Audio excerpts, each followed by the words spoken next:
Listen closely. I'm about to tell you something that will taste like poison before it becomes medicine. Something whispered in the corridors of Renaissance Florence, between men who understood that love, like war, operates on principles most would rather not admit exist. There's a theater that plays in every dying relationship, though few recognize they're both actor and audience. Picture this.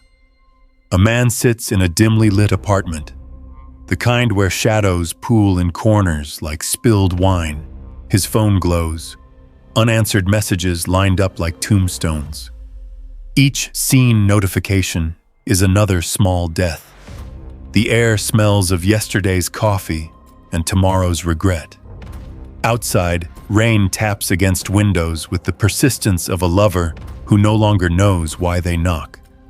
Here's what Machiavelli knew that you don't.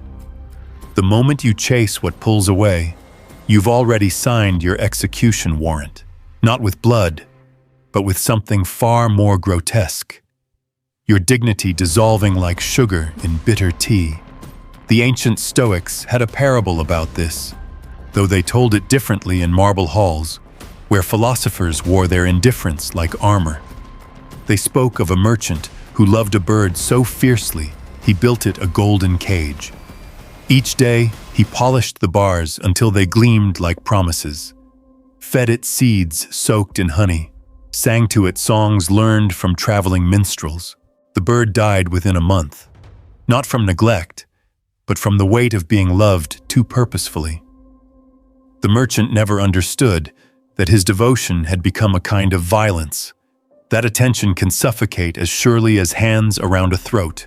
Modern neuroscience, those sterile laboratories where love is dissected under fluorescent lights, tells us something amusing.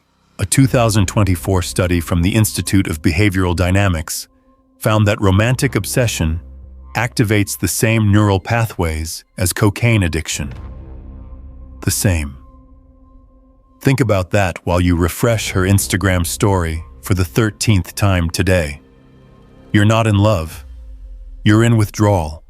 And like any addict, you'll destroy yourself for one more hit of that diminishing high. But here's where it gets interesting. Where Machiavelli's ghost starts laughing in that way dead men do when they watch the living repeat their mistakes. The moment you stop performing in this theater, the moment you let the curtain fall and walk off stage, something shifts. Not in her, in the universe itself. Schopenhauer called it the porcupine's dilemma, though he was too German about it, too clinical. Let me tell it better. Two porcupines huddle together on a winter night, seeking warmth, too close, and they pierce each other with their quills, too far, and they freeze alone. Most men never learn the precise distance where warmth exists without wounds. They either bleed or freeze, never finding that terrible, perfect space between. I knew a man once, let's call him Marcus, though that wasn't his name, who discovered this truth after his wife left him for someone who cared less eloquently. For 3 months, he sent flowers to her office, wrote letters that would make Neruda weep, called her mother to check if she was eating properly. Each gesture pushed her further into her new lover's ambivalent arms. Then, one humid Tuesday in August, something broke in him. Not his heart. That had shattered months ago. Something deeper. The part that believed his suffering had meaning. He stopped. Not gradually, like a song fading out. Instantly. Like a hanged man when the floor drops. 2 weeks later, she called, then texted, then appeared at his door at 2 a.m., mascara running like black rivers down porcelain banks. "You've changed," she said, as if it were an accusation. He had. He'd learned what the Venetian princes knew, that power flows not toward those who want, but toward those who can afford not to need. Here's what's grotesque about this truth. It works. Not because it's manipulation, though it can be, It works because indifference is the only honest response to someone who has chosen absence. When you stop chasing, you're not playing games. You're finally telling the truth, that you can survive without them, that your world, while perhaps dimmer, still turns.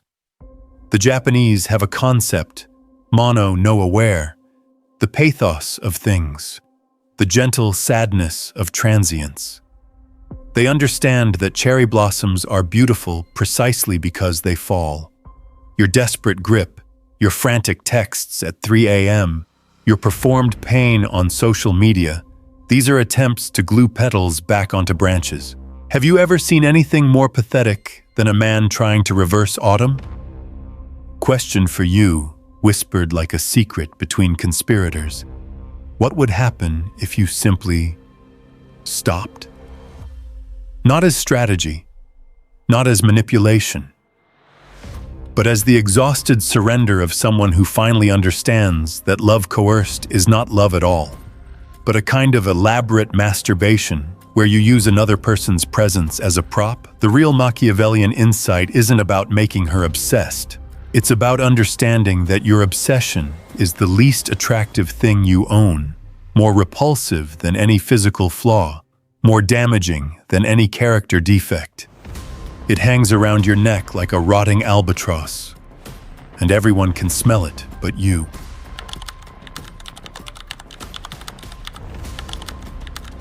Wanting too much is the fastest way to lose everything. You want to know something delicious? Something that would make Tantalus himself laugh until his ribs cracked? The gods were amateurs at punishment. They should have simply made him fall in love with someone ambivalent. Watch him reach for fruit that exists but doesn't want to be eaten. At least in Hades, the torture had dignity. In love, you torture yourself while others watch and call it romance. There's a story they don't tell anymore, from the courts of medieval Prague, where alchemists tried to turn lead into gold and ended up discovering something far more disturbing about human nature. A young count fell in love with a duchess who collected admirers like some women collect shoes, not to wear, but to know she could. She had this peculiar habit of sitting in her tower window at dusk, brushing her hair with a silver comb, while her suitors gathered below like moths around a flame they'd never touch.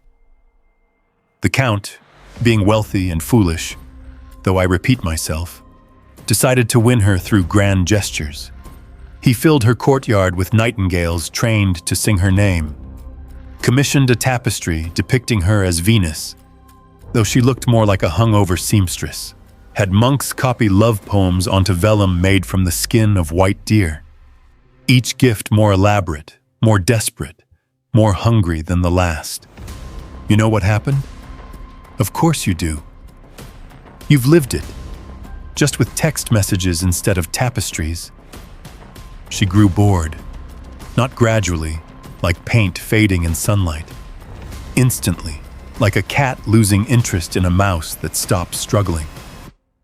The Count, in his infinite wisdom, interpreted her boredom as a challenge. He doubled his efforts, tripled them, until one winter morning, they found him frozen in her courtyard, having spent the night arranging candles in the shape of her initials. The candles had burned out hours before he died.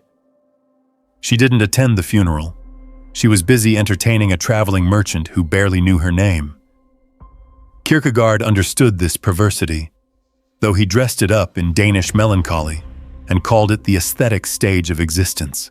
He knew that desire is a mouth that grows larger the more you feed it, until eventually it becomes bigger than the person carrying it.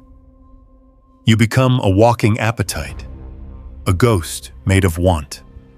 Here's what's truly obscene. A 2025 psychological study from the Stockholm Institute tracked cortisol levels in men experiencing romantic rejection. You know what they found? The men who increased their pursuit efforts showed stress hormone patterns identical to prey animals being hunted. Identical. Your body literally cannot tell the difference between chasing someone who doesn't want you and being chased by something that wants to eat you. Both are death. just at different speeds. But let's talk about you. Yes, you, listening to this in your car, or your bedroom, or wherever you go to feel sorry for yourself in private. When did you last eat a meal and actually taste it? When did you last have a conversation without checking your phone to see if she responded? You've become a strange kind of vampire, not feeding on blood, but on the possibility of reciprocation. And like all vampires, you're already dead. You just haven't noticed yet. The Buddhists have this concept, dukkha, usually translated as suffering, but that's like calling cancer a cold. It really means the unsatisfactoriness of existence, the way nothing ever quite fills the hole it promises to fill. They say desire is like drinking salt water.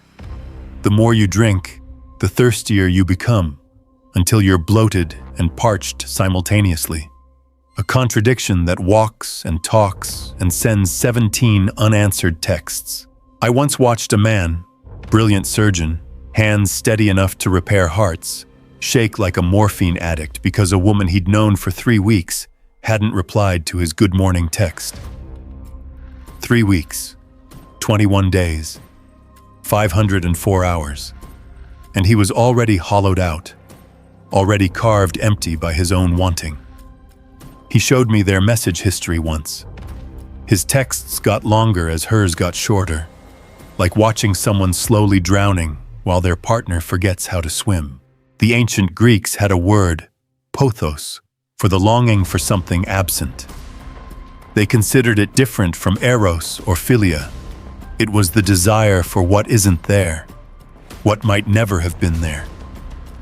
It's the hunger that feeds on its own emptiness, growing stronger the less it's fed. Modern dating apps have turned us all into pothos addicts, swiping through absence, hunting for presence in digital voids. But here's the secret that would make Machiavelli himself uncomfortable. The hunger isn't really for her. It never was. She's just the screen onto which you project your own emptiness. You're not in love with a person. You're in love with the possibility of not feeling like this anymore. You're chasing your own tail, but your tail is made of loneliness, and it grows back every time you catch it. The Sufi mystics knew something about this. They spoke of dying before death, of killing the ego while the body still walked. They understood that the only way to stop hungering is to stop being the kind of thing that hungers. Not through satisfaction, that's the trap, the cheese that keeps you running the maze, but through a kind of voluntary starvation of the self that wants. So here's my question for you, delivered with all the tenderness of a scalpel. What if the thing you're really afraid of isn't losing her, but discovering that getting her wouldn't fix you either? What if you're terrified of winning, because then you'd have no one to blame for the emptiness but yourself?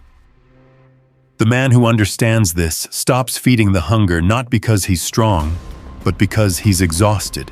And in that exhaustion, that beautiful, terrible giving up, something unexpected happens. The hunger, finding nothing to feed on, begins to eat itself. And when it's done, what's left isn't emptiness, it's space. Space for something that isn't shaped like wanting.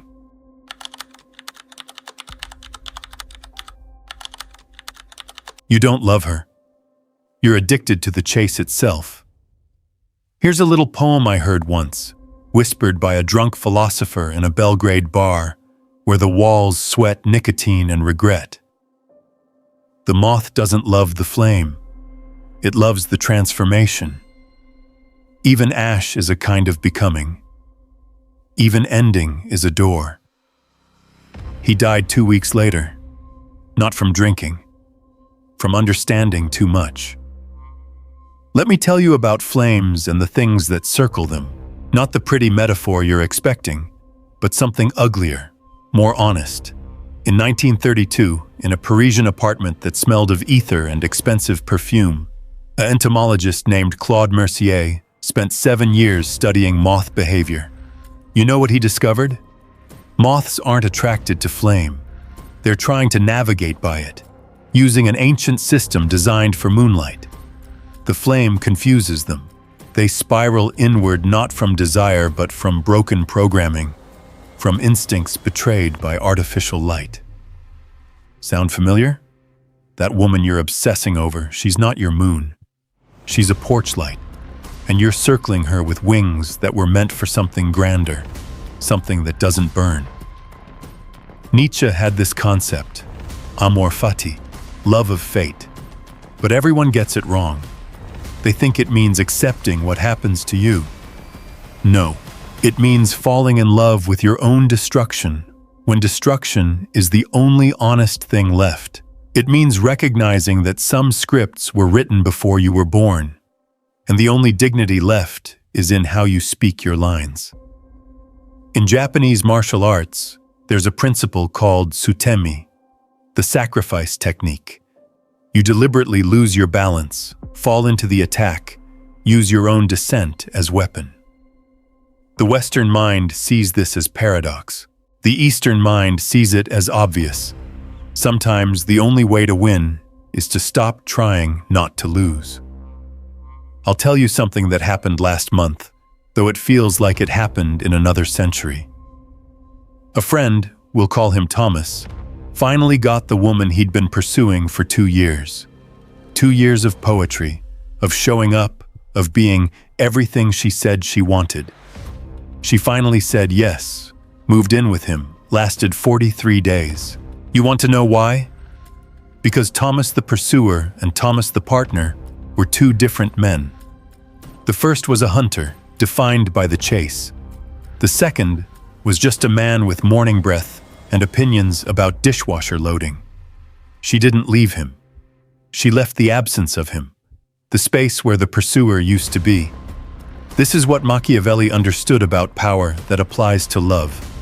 It's not about possession. It's about potential. The moment potential becomes actual, it starts to rot. Every fulfilled desire is a small funeral for the dream of that desire. A 2024 neurological study from the University of Copenhagen found something delicious.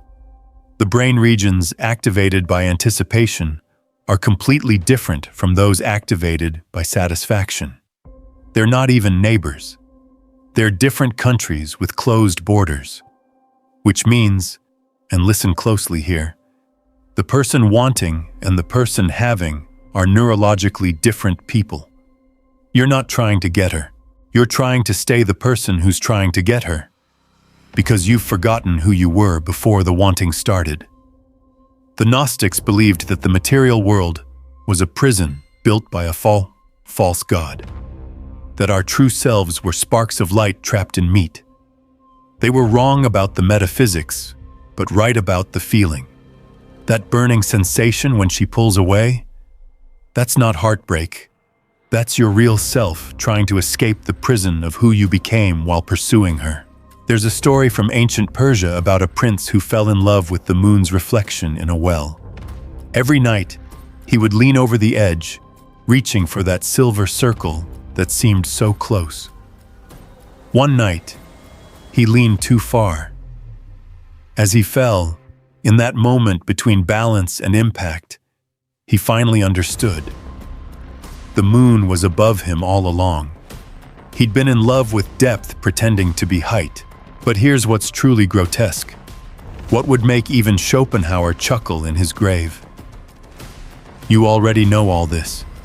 Deep down, in the places you don't visit, without whiskey or insomnia. You know that getting her back wouldn't solve anything. You know that the problem isn't her absence, but your presence. This version of you that exists only in relation to her, like a shadow that forgot it needs a body. The Catholic mystics called it the dark night of the soul, that period where God withdraws his presence to see if you love him or just his gifts. Most fail this test. They spend their lives banging on church doors, not realizing the abandonment is the lesson. The absence is the presence. The pulling away is the push towards something truer. So let me ask you something, and I want you to feel this question in your molars. in the roots of your teeth? What if her pulling away isn't the problem, but the solution? What if every unreturned text is the universe trying to perform surgery on you, trying to remove the tumor of your false self? And what if your resistance, your desperate pursuit, is just you clinging to the disease because you've forgotten what health feels like? The moth knows something you don't. It knows that some transformations require fire. It knows that flying into flame isn't confusion. It's clarity about what was always going to happen. The only choice is whether you spiral in slowly, dizzy with denial, or dive straight through and discover what's on the other side of burning. There's a quiet strength in admitting you're the moth, not her, you. You're the one circling artificial light, mistaking it for the moon. And maybe, just maybe, the bravest thing you could do is stop flying altogether. Let your wings be still, fall to the ground, crawl away into the dark. And in that darkness, that beautiful absence of false light, remember what stars actually look like.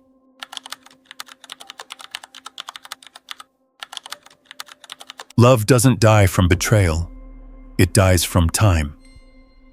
There's a garden in Prague, I won't tell you where, that hasn't been tended since 1943. The roses still grow, but they've gone feral, turned into something between flower and thorn, beauty and weapon. Lovers used to meet there. Now only the desperate go, the ones who understand that some gardens are meant to grow backward, toward wilderness, toward truth. I went there once, on a Tuesday that felt like a Sunday, when the rain made everything smell like rust and remembering. Found a bench where someone had carved forever into the wood, though the weather had already started erasing the middle letters.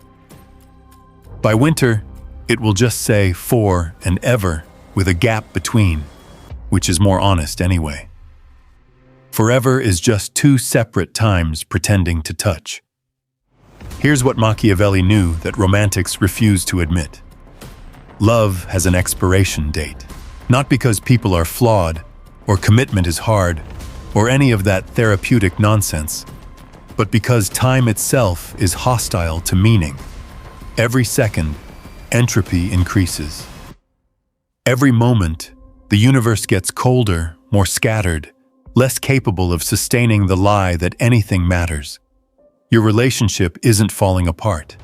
It's obeying the second law of thermodynamics.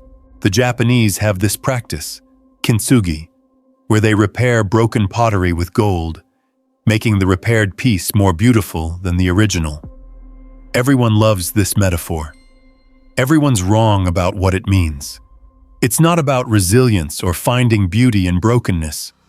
It's about admitting that the breaking was always the point. The pot was made to be broken. The gold was waiting all along.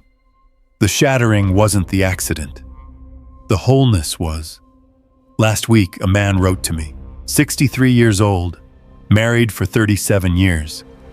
His wife had just asked for a divorce, not because of infidelity or cruelty, because, as she put it, we've become museum pieces in our own lives. They'd preserved their love so carefully, protected it so thoroughly, that it had become a dead thing under glass. Beautiful, maybe. Perfect, certainly. But dead things don't grow, and perfection is just another word for finished. You want to know the savage truth? Every relationship is already over. It ended the moment it began. You're not building something together. You're both witnesses to the same slow demolition. The only variable is whether you admit it or spend 40 years pretending that maintenance is the same as life. A 2005 study from the Karolinska Institute examined couples who reported falling back in love after separation. The brain scans were revelatory. It wasn't love reigniting. It was entirely new neural pathways forming, different regions activating. They weren't falling back in love with each other. They were falling in love with strangers who happened to have familiar faces. The original love was dead. What they had was necromancy dressed up as reconciliation. Schopenhauer wrote that life is a constant dying, that we die a little each day until the final death is just a formality. He meant it as pessimism. I hear it as instructions. If you're dying anyway, why not die interesting? Why not die honest? Why not admit that your desperate attempts to revive this relationship are like performing CPR on a skeleton? There's a folk tale from Romania about a young man who loved a girl so much that when she died, he convinced a witch to bring her back. The witch warned him, "She'll return, but not as she was. The dead don't come back. Something else wears their shape." He didn't care. Love makes us stupid like that.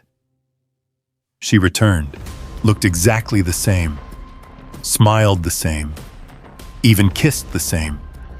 But her eyes reflected rooms that didn't exist, showed stars in daylight, blinked too slowly, like something learning to be human. He lived with her for 7 years before he understood. He'd traded grief for horror, a clean ending for an eternal wrongness. That's what you're doing every time you try to resurrect dead love. You're not getting back what you lost. You're inviting something else to wear its corpse. But here's where it gets interesting, where even Machiavelli might flinch. In that garden in Prague, among those feral roses, I found something unexpected. A single cultivated rose, perfect, red, obviously planted recently. Some fool had tried to civilize a corner of the wilderness. Within a month, the wild roses had grown over it, through it, around it. But where they touched, something new emerged. Not tame, not wild. Something else. Something that could only exist where order and chaos fuck without permission. This is the secret hidden in plain sight. Letting things die properly is a form of love. Letting them transform into memory, into story, into the mythology of your own becoming, that's not giving up. That's giving forward. It's understanding that some things are too beautiful to keep, that preservation is just fear wearing the mask of care. The Tibetan Buddhists have sky burials, where they leave corpses on mountaintops for vultures to consume. Westerners find this horrifying. But consider, they're returning what was borrowed. They're feeding the sky. They understand that holding on to the dead doesn't honor them. It insults the living. So here's my question, carved into your chest with a rusty nail. What if the most loving thing you could do is let her go so completely that even the memory changes shape? What if your desperate grip is actually an insult to what you once had, like keeping a butterfly pinned to a board and calling it flying? The Garden of Dead Roses isn't a tragedy. It's a gallery where beauty goes to learn about time. And time's only lesson, repeated in every withered petal, is this: things that last forever aren't alive. The measure of love isn't duration, it's intensity. And intensity, real intensity, burns out. That's not failure. That's physics. That's poetry. That's the difference between a photograph and a flame. Your love is dead. Good. Now it can become something else. Something stranger, something that doesn't need her participation to exist, something that belongs entirely to you, like a scar or a poem or a garden you'll never visit again but can't stop describing to strangers.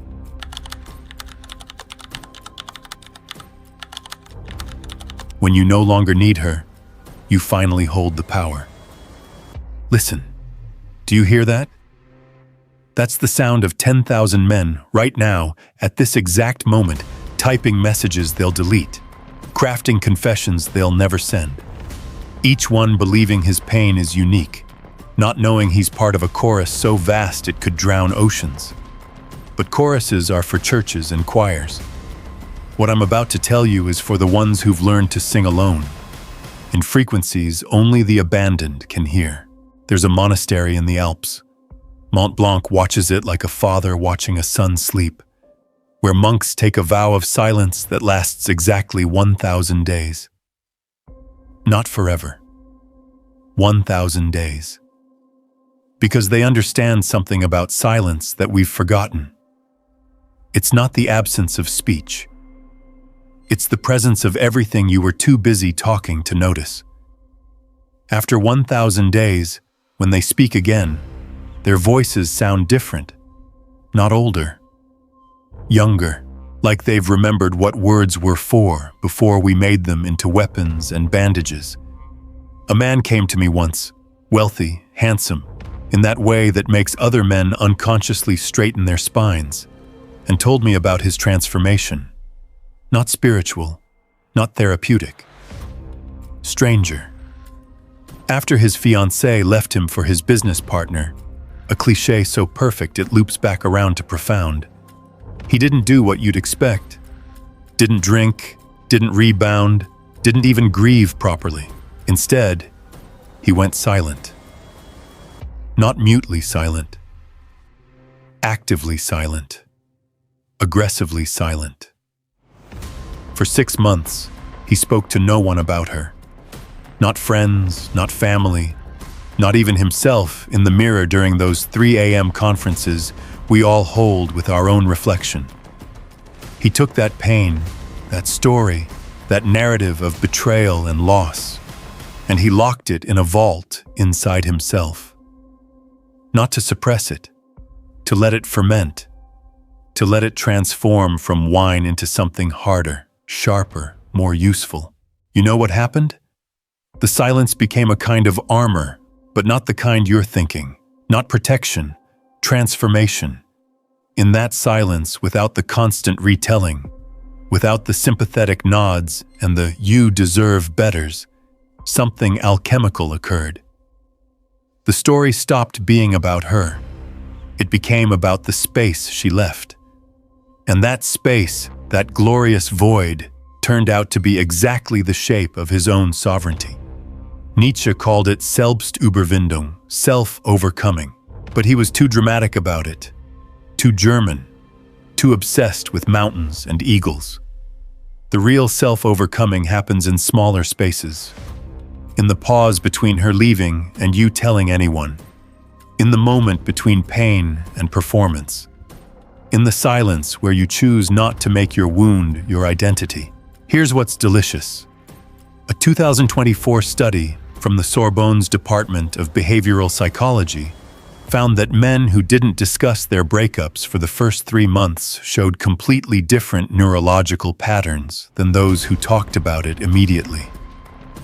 The silent ones didn't just heal faster, they healed differently. Their brains rewired around the absence rather than the loss. They became natives of a new country rather than refugees from an old one. The ancient Egyptian priests had a practice. They would seal themselves in pyramids for days, sometimes weeks, in absolute darkness and silence. Not for punishment, for power.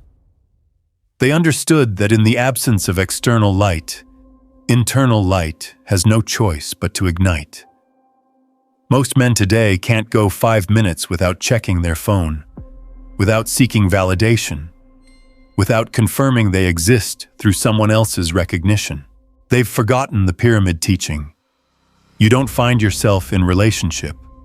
You find yourself in the space between relationships, in the silence between words, in the darkness between lights. But let me tell you the really twisted part. The part that would make Machiavelli himself light another candle just to see better. The crown of thorns you forge in silence. It's not about suffering. It's about sovereignty. Every thorn is a boundary. Every puncture is a place where the outside world tried to get in and failed. You become ungovernable, not through strength, but through privacy, through the radical act of not turning your pain into content. There's a species of bamboo, Philostachys edulis, that doesn't grow visibly for 5 years. 5 years of nothing. Then, in 6 weeks, it shoots up 90 feet. Scientists studying it discovered its secret. It spends those 5 years growing roots, creating an underground network so vast, so complex, that when it finally rises, nothing can stop it. That's what silence does. It grows roots in the dark, preparing for a height that noise could never reach. Kierkegaard wrote about the knight of faith, the one who makes the movement of infinite resignation. Everyone misunderstands this. They think it's about giving up. No, it's about giving in to the reality that you were always alone, that connection was always temporary, that the only reliable relationship is the one you have with your own silence. And in that giving in, that surrender to cosmic loneliness, something inverts. The loneliness becomes solitude. The solitude becomes sovereignty. The sovereignty becomes something that doesn't need another person to complete it, because it was never incomplete to begin with. I'll leave you with this, though leaving is too gentle a word for what I'm about to do to your comfortable delusions. There's a man reading this right now who tomorrow will text her again. He'll break his silence, spill his carefully guarded pain like a child knocking over wine at dinner. He'll think he's being brave, being vulnerable, being real. He's not. He's being colonized by his own need, governed by his own hunger, ruled by the very thing he thinks he's expressing. But there's another man reading this. Maybe it's you. Maybe it's who you'll become. Who tomorrow will wake up and choose silence like choosing a weapon. Not the bitter silence of resentment. Not the performative silence of manipulation. The sovereign silence of someone who understands that the most powerful thing you can do when someone pulls away is to discover you were already complete. That her absence reveals not a whole but a whole. A complete universe that existed before her, during her, and will exist after her. The crown of thorns isn't about the pain. It's about what grows from the wounds. Not scars, but boundaries. Not healing, but hardening into something that can't be pierced by the same arrows twice. You become not better, but other. Something that doesn't fit into the story anymore. Something that writes its own mythology in a language only silence can teach. Here's my final question, and I want you to carry it like a stone in your pocket, feeling its weight with every step. What would happen if you stopped telling the story of how she left and started living the story of how you stayed, not with her but with yourself, in the throne room of your own silence, wearing a crown that no one else can see but everyone can feel? The real Machiavellian insight was never about making her obsessed. It was about understanding that obsession is just misplaced sovereignty, that every moment you spend trying to get into her head is a moment you're in exile from your own kingdom. The prince who rules himself needs no other territory. The man who masters silence needs no other language. The one who forges his crown from thorns needs no other gold.